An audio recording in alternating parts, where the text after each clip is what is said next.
WestJet Airlines has confirmed to CBC News that it's shutting down Sunwing. The move comes less than 2 months after WestJet took over the airline and vowed to keep it in the air.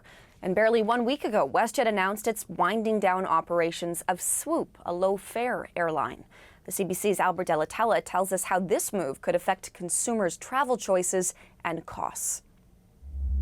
Within the next few years, WestJet says Sunwing Airlines will disappear from Canadian skies. This comes from an internal memo on the plans from Sunwing's president obtained by the Canadian press. A WestJet spokesperson confirmed to CBC what she called the eventual integration of Sunwing into WestJet. She also said the timeline has not been determined. The company says the move is part of a plan to streamline operations and comes just about a week after WestJet announced it would fold its ultra-low-cost brand Swoop under the WestJet banner. That followed WestJet and Swoop signing a new collective agreement with its pilots that brought them onto a level pay scale. WestJet says higher wages meant it wasn't feasible to keep the brands separate.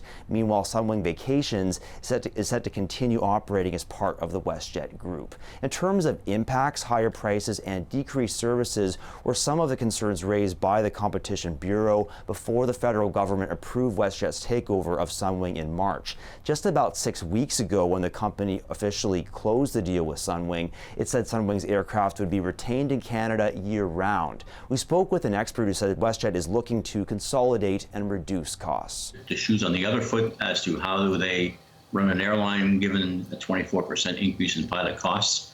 And they've decided that the way to do that is to reduce their expenses and probably reduce staffing in some of those locations, in some of those functions, which were redundant across the other two airlines that they bought. So there is going to be consolidation. Consumers will have less choice, and consumers will pay more.